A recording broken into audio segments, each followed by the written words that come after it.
Romanos capítulo 12, versículos 1 y 2, dicen así. Así que, hermanos, os ruego por las misericordias de Dios que presentéis vuestros cuerpos en sacrificio vivo, santo, agradable a Dios, que es vuestro culto racional. No os conforméis a este siglo, sino transformaos por medio de la renovación de vuestro entendimiento, para que comprobéis cuál sea la buena voluntad de Dios, agradable y perfecta.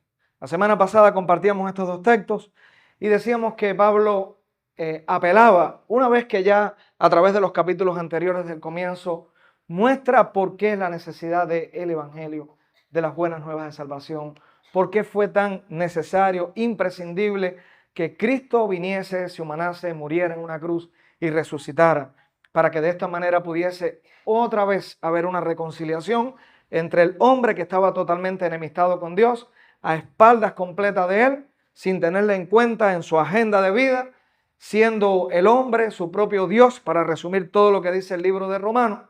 Y ahora, cuando llegamos al capítulo 12 de Romanos, hay como una especie de puente que nos lleva entonces a mirar cómo va a vivir aquel cristiano, aquel creyente que ha creído en Cristo. Ya hay pinceladas a través de los primeros capítulos de Romanos, cómo íbamos a dejar de ser esclavos al pecado para ser siervos de justicia, para vivir en el Señor completamente siendo santificados por Él. Pero ahora Romanos capítulo 12, de ahí en adelante, de manera muy práctica, describe qué es la vida del creyente. Ahora, como decíamos la semana pasada, lo repetimos otra vez, no para observarlo de una manera moralista, pragmática, es decir, lo práctico es que el cristiano ahora tiene que vivir así. Eso lo que va a producir, esa actitud y ese concepto, lo que va a producir es una vida de religiosidad y frustración. Porque cada vez que el ser humano se propone, tengo que hacer esto y debo, basado en mi fuerza, en lo que yo creo que es obligatorio, mire, va a haber un fracaso.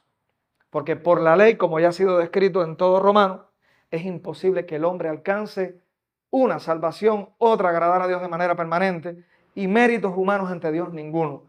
Y la santificación, propiamente hablando de ella, que es ese proceso de transformación que Dios hace en cada uno de aquellos que ha llamado, es también parte de la obra que Dios va haciendo en tu vida. Romanos capítulo 8, cuando lo estudiamos veíamos que el Espíritu nos ayuda en nuestra debilidad, nos va fortaleciendo, guiando, llevando una vez que ya estamos en el Señor. Romanos 12 entonces comienza diciendo, bueno, por las misericordias de Dios, si has conocido el Evangelio, si ya estás consciente de la obra que ha sido realizada en tu vida, entonces presenta. Entiende ya que estás capacitado para que haya en ti disposición de rendirte, presentarte completamente a Dios. Tu cuerpo como una señal de todo tu ser, aún tu presencia física, tu cuerpo físico, que todo sea presentado al Señor como un culto santo, apartado, agradable a Dios. Y dice el texto que es nuestro culto lógico, es lo que se deriva, es lo que se desprende si realmente ya estamos en Cristo. Vamos a volver a vivir la vida que antes vivimos sin Él, deteniendo con injusticia la verdad, cambiando la verdad de Dios por la mentira, dándole culto a las criaturas antes que al Creador. Es imposible. El culto lógico entonces a lo que lleva el vivir en Cristo es a una nueva vida. ¿Y dónde comienza esa nueva vida? Lo decíamos la semana pasada, en una transformación que comienza desde lo más adentro. El versículo 2 decía, no te conformes a este siglo, no te amoldes, no te sientas satisfecho con la vida que una vez viviste y como el mundo que no ha conocido a Cristo vive hoy, donde no hay un principio de Dios, no hay una convicción del Dios de la Biblia y mucho menos una rendición del corazón, reconociendo nuestra necesidad de compasión, de misericordia, de ese favor inmerecido de Dios en Cristo. Entonces, si ya estamos en Él, va a comenzar un proceso de renovación que ocurre desde adentro hacia afuera. Y entonces sí va a haber cambios duraderos, entonces sí van a haber cambios que de manera progresiva se van a ir viendo en nuestra vida. Romanos lo describe, pero versículos 1 y 2 hablaba inicialmente de la necesidad de estar consciente que es en su gracia, por el poder del Evangelio, en la transformación que hace el Evangelio y que comienza con un cambio de toda mi forma de ver, de entender, que va siendo moldeada precisamente por la palabra de Dios. ¿Recuerdan la imagen de la casita? Con las ventanas llenas de nieve, hasta que no se encendió la luz, el calor dentro, aquello no fue derretido y fue limpio de una vez. Podemos hacer o procurar cambios externos. Podemos pasar toda la vida diciendo, pero yo sigo cayendo en lo mismo, yo sigo tropezando con la misma piedra y no cambio. Señor, yo quiero cambiar. Pero el tema es que la transformación comienza desde adentro. ¿Por qué no cambio? ¿Por qué hago lo que hago? ¿Qué mentira me he creído? ¿A qué estoy arraigado de mi pasado, de mis creencias anteriores?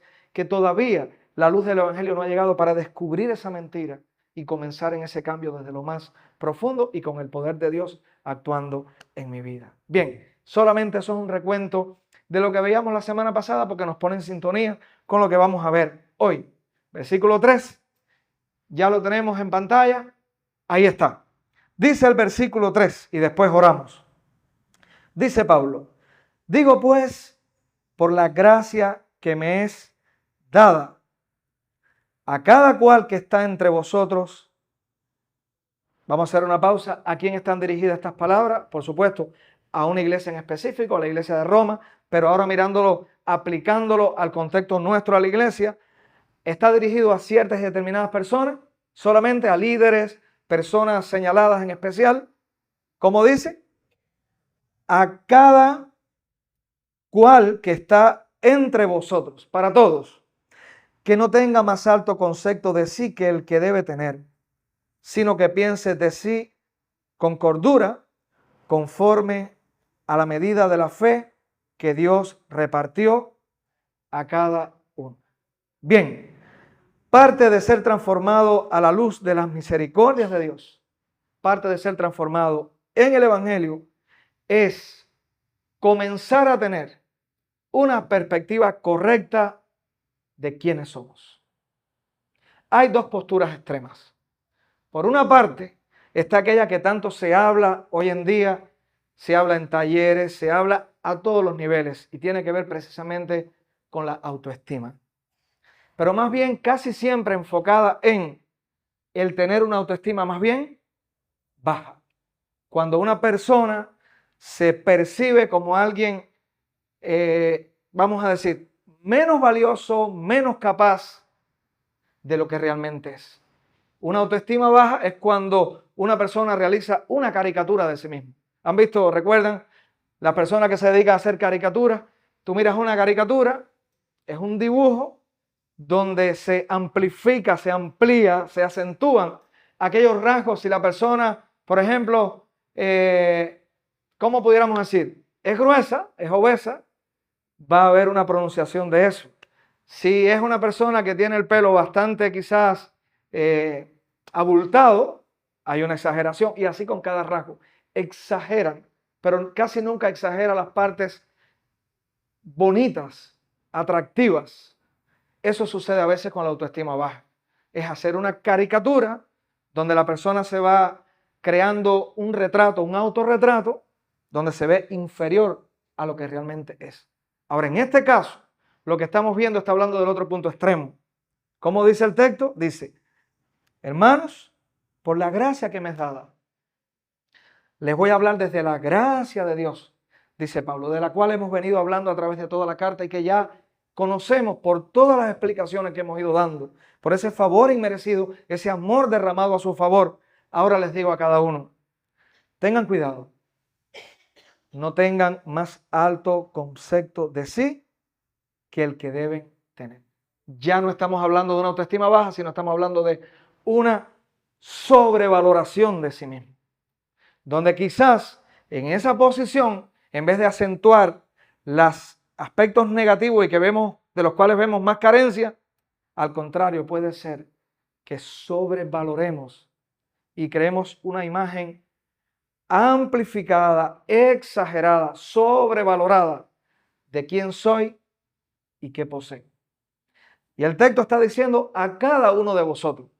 Puede ser que digamos, eso no hace falta en La Habana Vieja, todos somos tan humildes, el liderazgo de esta iglesia es tan humilde, que eso no nos hace falta tomarlo en cuenta. ¿Qué creen ustedes? Vamos a estar viendo en esta mañana que es un mal del cual puede adolecer cualquiera. Estamos muy tentados a ser orgullosos, arrogantes, y lo más preocupante es que puede ocurrir a veces de manera muy solapada, de una manera que prácticamente ni nos percatamos, porque a todos nos gusta ser por naturaleza y genuinamente fuimos diseñados para ser amados. Cuando Adán estaba allí en el huerto del Edén, que llegó el momento que dijo, después que le puso nombre a todos los animales, dijo, pero se dio cuenta que estaba solo. Necesitaba a alguien con el cual pudiese relacionarse y establecer una relación íntima, profunda. Esto es en el contexto ahora matrimonial, pero en el contexto de las relaciones. Nacimos para vivir relacionándonos. Y en ese ambiente social, donde vamos a desarrollarnos, familia, y de ahí todo lo que se desprende en la vida, ¿a quién de nosotros no nos gusta ser valorados? Díganme. El que diga que no le gusta ser valorado, que se ponga en pie, que vamos a lanzarle una piedra. Lo vamos a apedrear. Nos gusta ser valorados, nos gusta ser amados, nos gusta que nos reconozcan las cosas buenas que hacemos y las virtudes que tenemos. A tal punto que vemos un niño pequeño, lo he vivido como padre. Papi, mira lo que hice. ¿Sucede o no sucede? Desde pequeños queremos que nos digan qué bueno, qué lindo, qué inteligente. Nos gusta a todos. Ahora, todo en su justa medida. Todo en la medida que no sea pecaminosa. Por lo tanto, a lo que nos está apuntando este pasaje es, cuando eso se centra, se enfatiza tanto, se convierte en mi Dios y llega a ser pecaminoso y obstruye todo en la vida. Entonces vamos a estar viendo algunos detalles hoy. Repetimos otra vez esa porción del versículo para pasar ahora a citar algunas ideas de un autor que leo con mucha frecuencia, lo voy a decir en español, C.S. Lewis. C.S. Lewis, ya lo diríamos en inglés de otra manera, para no hablarlo lo cubano. C.S. Lewis es el escritor de las Crónicas de Narnia, una serie que se ha televisado en Cuba también. Tiene muchos libros muy buenos. Voy a citar algunas frases de él dentro de un momento. Pero leemos otra vez el texto. Dice así: a cada cual que está entre vosotros, que no tenga más alto concepto de sí que el que debe tener. Dice este autor con respecto al orgullo. Y escuchen bien, tengo muchas cosas anotadas, pero voy a solamente tomar algunas ideas centrales. El vicio al que yo me refiero es el orgullo o la vanidad. Y la virtud que se le opone es la humildad. Estamos claros, ¿verdad? Lo opuesto sería el ser humilde y sencillo. Disculpen, y sencillo. Dice este autor, es el estado mental completamente anti Dios. Porque una vez que la persona, cualquiera de nosotros, tiene esa raíz de sobrevalorar, exagerar lo que somos y ponernos por encima de otro en un grado de comparación, haciendo un punto de comparación, déjeme decirle que estamos convirtiéndonos, de verdad que sí, mentalmente, en una persona con actitudes anti Dios. Porque estoy yo sobrevalorando y sin darme cuenta le estoy dando culto a quien yo creo que soy. Es, dice este autor, el orgullo esencialmente competitivo. ¿Por qué razón esencialmente competitivo? Porque el orgullo no actúa solo en mi cuarto, en mi dormitorio, sino que el orgullo tiene directamente que ver con mi relación con los demás. ¿Por qué? Porque el orgullo solamente ocurre cuando hay un punto de comparación donde yo encuentro que tengo algo más que el otro, donde yo poseo algo más que el otro no tiene, ya sea material, ya sea una virtud moral, ya sea una capacidad intelectual, pero es cuando yo en relación con el otro puedo establecer un punto de comparación y por lo tanto creerme superior. Es ser más que el otro, tener más que el otro, adquirir más que el otro. Es la comparación lo que nos vuelve orgullosos, dice este autor. El placer de estar por encima de los demás. Siempre establece un punto de comparación. Por eso digo, dice este autor, que el orgullo es esencialmente competitivo. demostrarse a sí mismo que es mejor o más que el otro. Hasta ahí, hacemos una pausa. ¿Estamos de acuerdo que ese fenómeno lleva consigo este criterio de fondo? Con eso tiene que ver el orgullo. El orgullo siempre significa la enemistad y trae consigo la enemistad. Y no solo la enemistad entre hombre y hombre, sino también la enemistad entre el hombre y Dios. Si vamos al jardín de Edén, en el momento que Dios le dice, que la serpiente le dice a Eva, serás como Dios, todo cambió. ¿Qué pasó en ese momento? Ya que el fruto que ellos tenían muy claro que era prohibido para ellos, ¿qué se convirtió a sus ojos? Agradable al paladar, bueno para alcanzar sabiduría, ser como Dios. Y esa es la raíz del orgullo. Es las ansias, el deseo de ser alguien. Porque ese alguien trae consigo reconocimiento, valoración, poder y control. Con eso tiene que ver el orgullo. Entonces, por último, dice este autor, el orgullo es un cáncer espiritual. Devora la posibilidad misma del amor, de la satisfacción o incluso del sentido común. Roba hasta la lógica de las cosas. Cuando hay una postura donde yo quiero predominar. Un día cuento esta anécdota muy interesante entre pastores. Nos encontramos un grupo de pastores que nos consideramos amigos, de verdad que sí.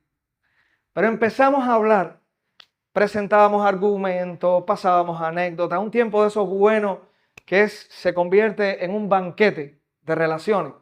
Pero dice uno de los pastores que estábamos allí de pronto, no se han percatado que estamos hablando temas buenos, profundos, personales, pero no se han dado cuenta cómo hay momentos que cada uno de nosotros quiere predominar en la conversación. Quiere como tomar el protagonismo de ese ambiente que teníamos. Y ahí empezamos entonces a volcarnos a pensar en estas cosas. Y dijimos, es cierto. El deseo de ser escuchado, de que se rían de la anécdota de nosotros, de que el criterio de nosotros sea aquel que todo el mundo diga, verdad. Y esa es la lucha del corazón. Tenemos la tendencia, sin percatarnos, a disfrutar de ese fenómeno de tener el control, de tener en ese momento la voz que canta, que prima, que predomina, de que mi presencia sea aquella que todos miran. Y bueno, de eso nos está hablando este pasaje. Resumiendo lo que hemos visto hasta ahora, podemos hacer esta pregunta otra vez. ¿Quiénes pueden estar propensos a adolecer del orgullo? ¿Quiénes? ¿Qué personas? Todos. En el plano que se desarrolla en nuestra vida, en los vínculos que se desarrollan en nuestra vida. Algo más, decíamos, es altamente competitivo. Se desarrolla en relación con los demás. Es un punto de comparación. Se centra en el yo, se centra en mí, en mi persona, y olvida y desplaza a Dios, sin recordar que todo lo que tenemos es un regalo, que todo lo que tenemos es algo recibido. No, aunque aparentemente sea innato en mí, sea la manera y capacidad de emprender, no se me puede olvidar que si algo soy, si algo tengo, ha sido un regalo. Ha sido algo que Dios nos ha dado. Ha sido su gracia favoreciéndonos. No hay otra forma de verlo. Otra forma es una forma anti Dios y orgullosa de ver todo lo que tenemos. Se jacta de sí mismo olvidando, ya lo decíamos, que todo es un regalo y una oportunidad divina. Todo lo que Dios ha puesto en ti, todo lo que Dios ha puesto en mí, ha sido oportunidades que Él te ha dado para ser bendecidos y para bendecir.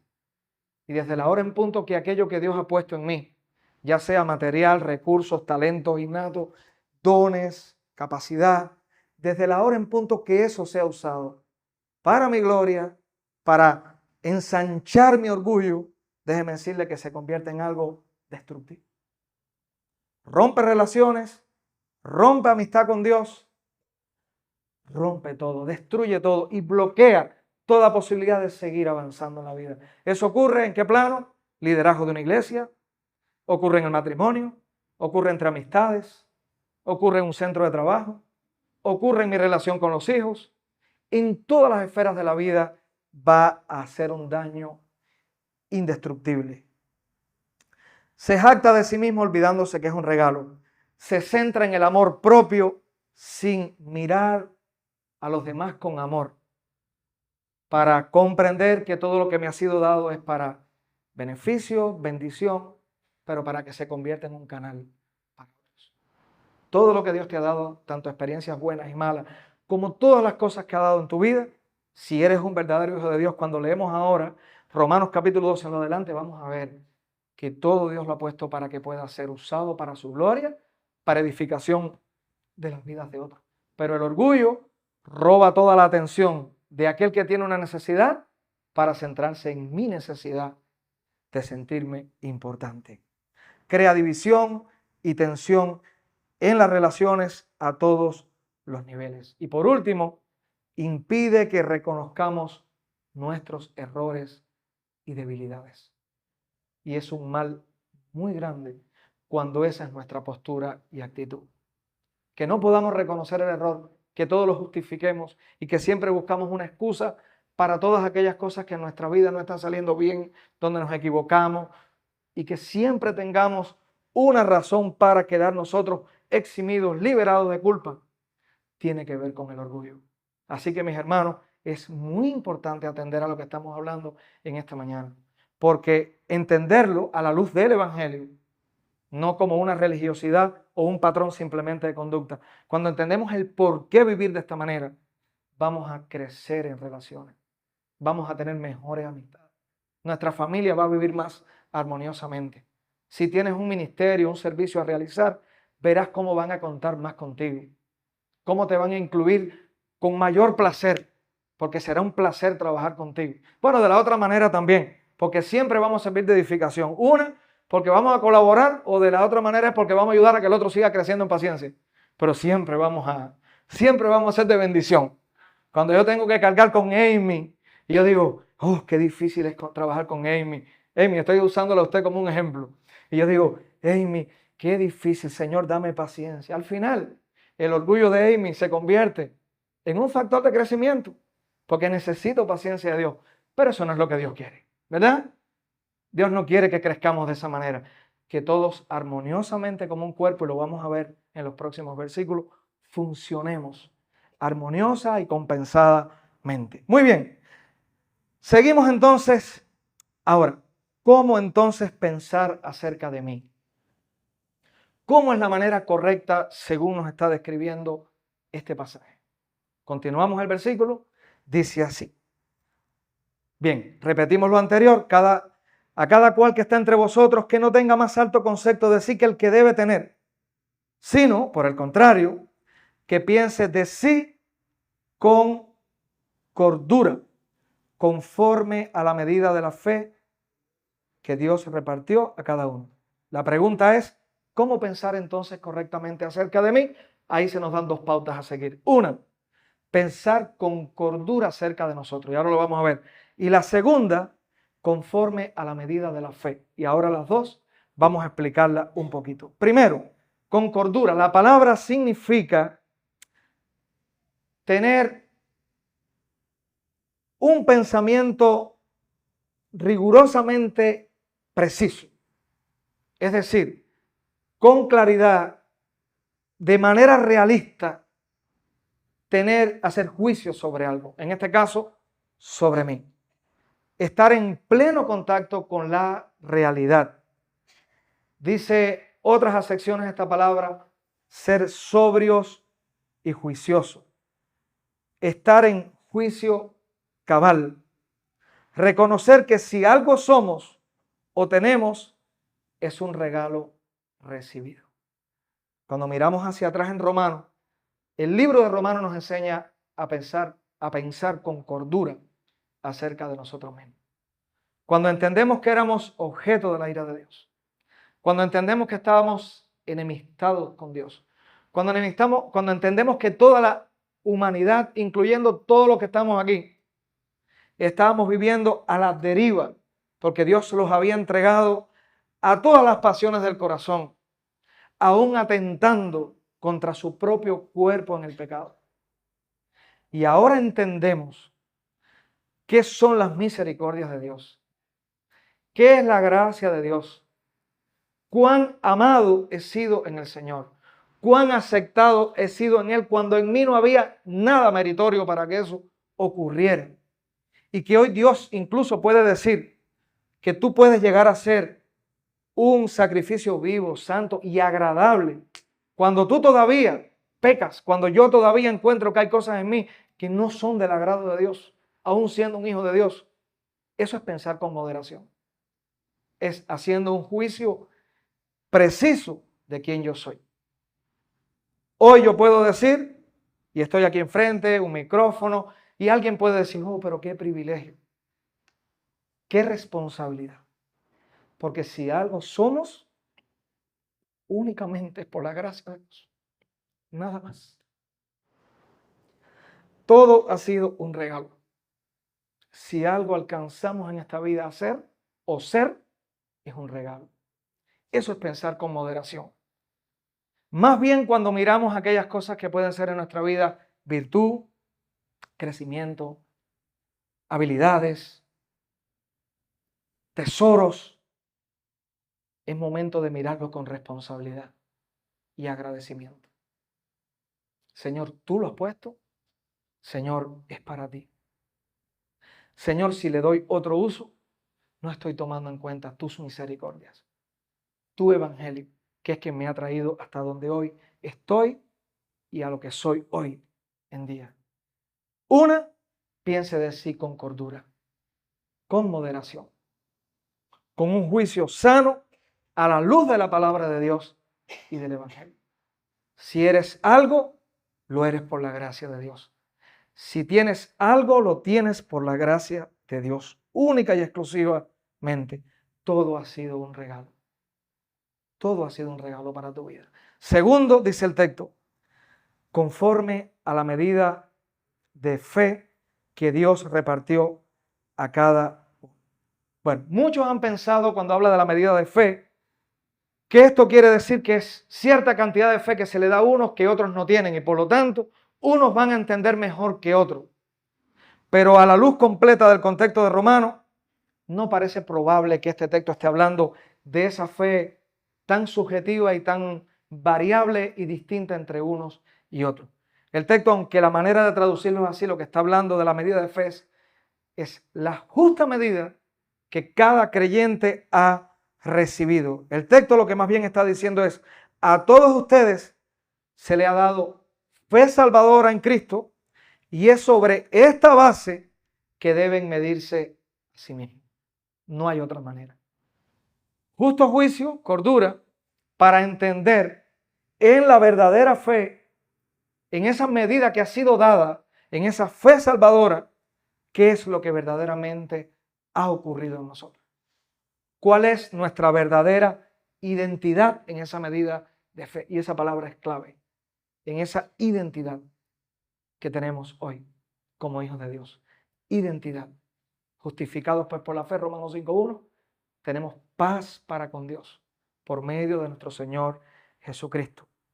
Tenemos paz para con Dios, hay una adopción que Dios ha tenido en nuestra vida y por lo tanto la medida de fe es esa fe que Dios ha puesto para poder ser restaurado para salvación. Esto quiere decir entonces que lo primero es darnos cuenta de que todos somos iguales.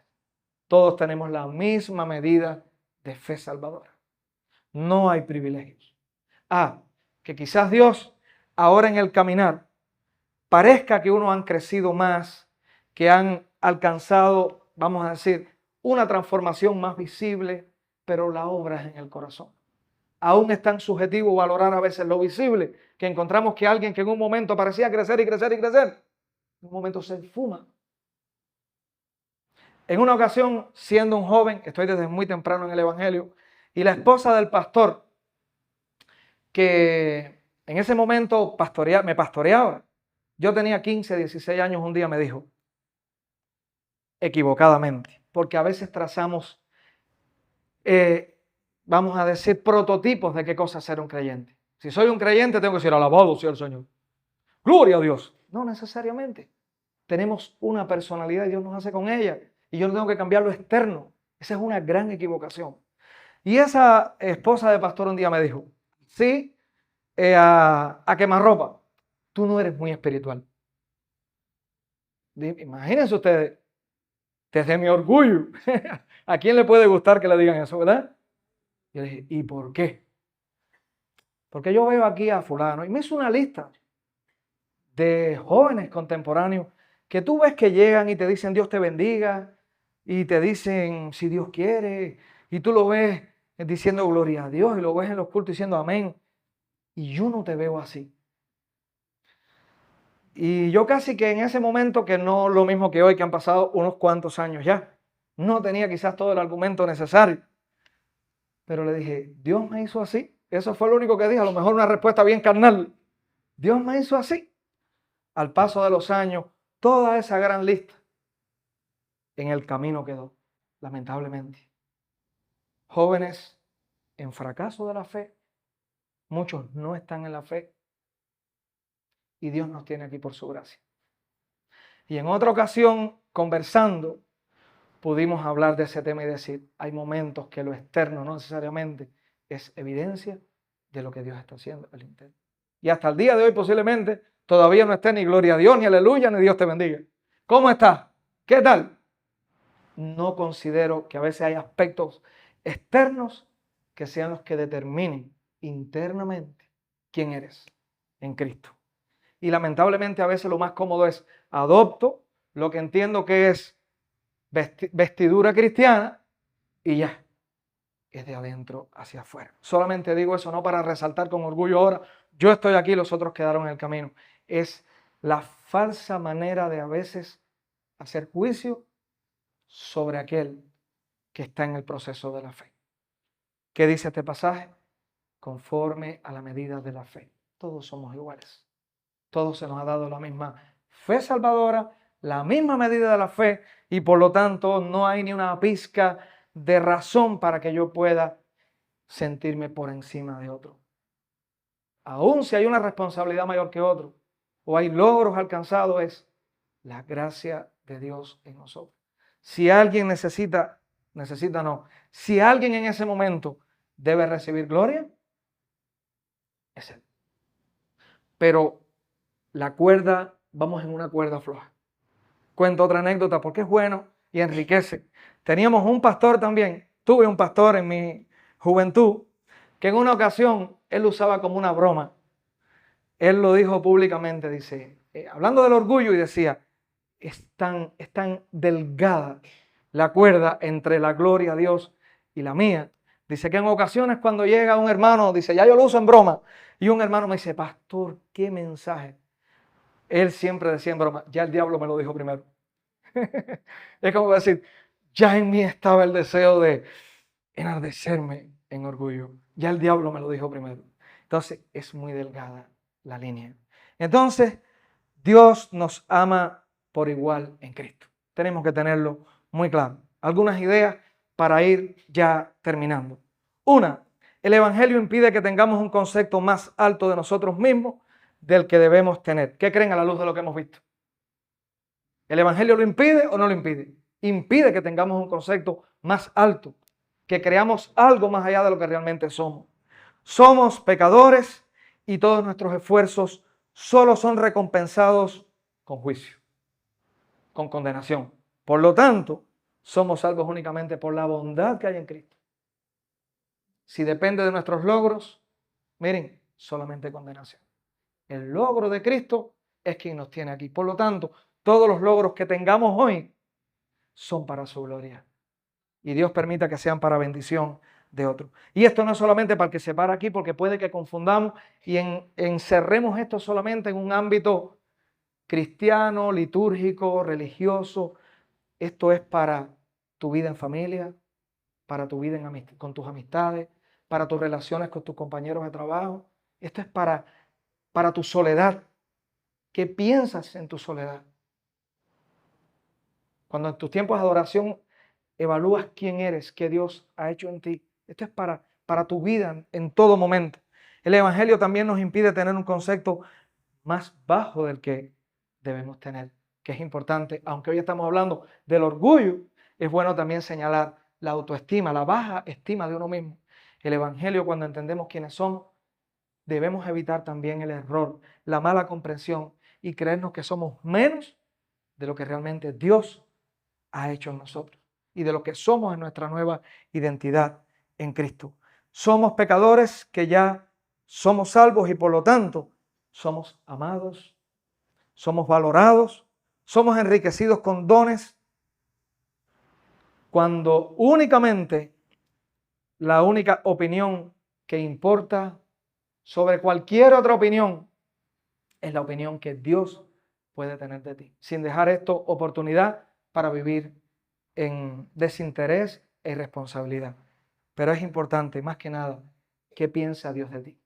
Aprende a mirarte como Dios te ve en Cristo. Es muy importante. La primera medida con la que nos evaluamos debe ser siempre el Evangelio que creemos. Por lo tanto, una desviación, una distorsión, una debilidad en la fe, cuidado, pues nos va a llevar entonces quizás a recurrir a una imagen basada simplemente en mi opinión. Tan importante vivir centrado, anclado en el Evangelio. En otras palabras, todos somos diferentes en cuanto a dones, habilidades, experiencias, recursos, pero todos somos iguales en cuanto a fe salvadora e identidad en Cristo. Eso hace la diferencia, el entender esa realidad. Todos tenemos la misma posición, mis hermanos, en el Evangelio. A cada uno de nosotros se nos ha dado una personalidad. Algunos van a decir, Dios te bendiga, y otros como yo van a decir, ¿cómo estás? Pero eso no hace al verdadero creyente. La transformación ocurre de adentro hacia afuera. Y es aquel corazón dispuesto por el Señor, tocado por el Señor, cambiado por el Señor, para desear vivir para su gloria, aún tropezando con debilidades, con flaquezas y aún con errores cometidos conscientemente. Pero es el Señor obrando en tu vida y es su gracia. Ha sido la medida de fe que ha sido puesta para todos nosotros. Conclusión, leemos Romanos capítulo 12, versículo 3, otra vez todos juntos, dice así: digo pues, por la gracia que me es dada a cada cual que está entre vosotros, que no tenga más alto concepto de sí que el que debe tener, sino que piense de sí con cordura, conforme a la medida de fe que Dios repartió a cada uno. Y leamos también el versículo 16, que está a tono con este mismo tema. Dice el versículo 16: unánimes entre vosotros, no altivos, sino asociándoos con el humilde o con los humildes. No seáis sabios en vuestra propia opinión. De esta manera estamos terminando. Continúa el capítulo entonces poniendo en contexto la humildad, el no ser altivo. Lo veremos la próxima semana. Somos un cuerpo, la iglesia como cuerpo, y lo extiende más a la vida de comunidad. Veremos cuán amplio es, pero desde el Evangelio, en el Evangelio, cómo Dios quiere que vivamos para su gloria y para felicidad y crecimiento de tu vida cuando vives disfrutando de quien Él es en ti.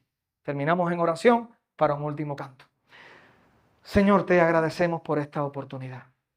Gracias porque tu amor ha sido derramado en nuestros corazones, como dice Romanos capítulo 5, versículo 5. Por lo cual ya hoy podemos clamar, Abba Padre, la expresión más íntima que un hijo puede tener hacia un padre. Gracias porque es tu obra y no la nuestra. Gracias porque ha sido tu iniciativa y no la nuestra. Gracias porque son los méritos de Cristo y no los nuestros. Gracias porque es tu gloria y no la nuestra, porque tu gloria trae más gloria. Nuestra gloria trae miseria. Ayúdanos cada día a entender estas verdades que hoy hemos compartido y que como iglesia, pero también como cristianos y miembros de esta sociedad, donde quiera que estemos, seamos como Jesús. Como Él dijo, que miren a mí, que soy manso y humilde de corazón. Miramos el ministerio de Jesús, aquel que tenía toda la potestad, todos los méritos para vivir enorgullecido.